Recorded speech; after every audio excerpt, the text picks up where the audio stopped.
So I just figured out, well, not figured out, and I'm in the process of figuring out how to map everything on console 1 to the new Focusrite Brainworks plugin here.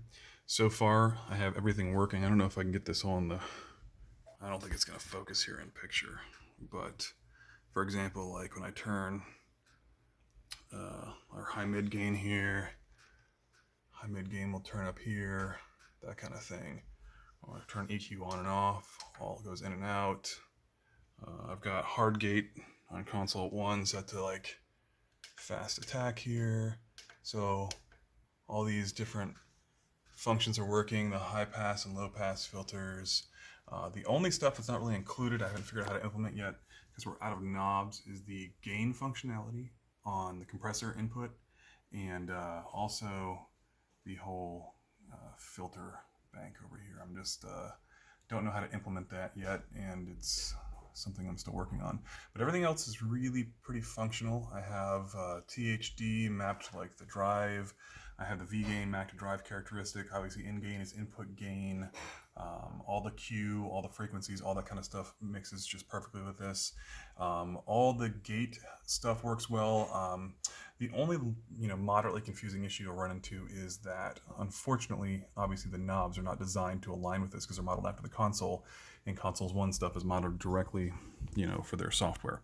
I do not have any of the channel selection functions mapped and working, but that's not a big deal for me. Honestly, it's, aside from running through everything to look at channels really fast, I don't really utilize it that much to begin with. And the LED lights, the meters do not work because I cannot find any output listing of metering for any of the specified things. I figured out how to map them. I've got their map banks. I can get the LEDs to function on the console 1. I just don't have output from this particular guy here. With that being said, phase invert and all that kind of stuff does work just fine. You can see I can click that on and off.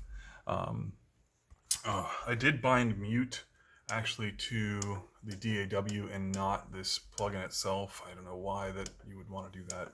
I did the same thing for solo as well. As you can see, all that kind of works here off the console 1 as well, depending on how you want to implement it. And I also use the pan function as going through the DAW as well. Obviously it's a mono track, but it won't work. But if I just go select another track here, you can see that functioning just fine. Let me see if I can do this here. So I'm wide over pan bass to the left to right, aside from vintage mixing, but there's that. That works just fine. So that works.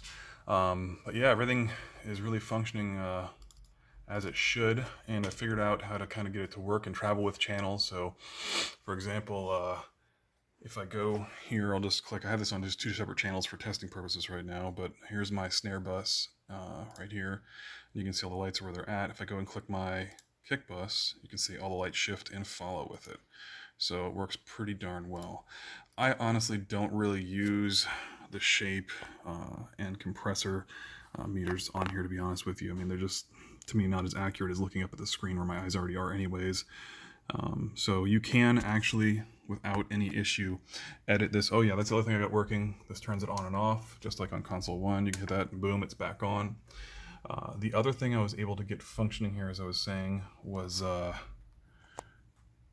hell, I forgot what I was going to say. Anyways, point being, for the most part, everything that I can tell that is functional works properly and makes sense for the most part. I didn't have to bind anything weird. As I said, the only thing I really had to leave off was the compressor makeup gain. But all the Q stuff works properly. The multiplication functions and divide functions for these different band filters, I did not bind those simply because we do have a button here available. I'm not sure how it's going to work out because it is a 3-way kind of toggle between cut, bell, and shelf on the console 1, and this is a 2-way toggle basically on the multiplication feature here. So I wasn't really sure how that would work out. Oh, I did not bind the de-esser either. That was another thing I did not put on there.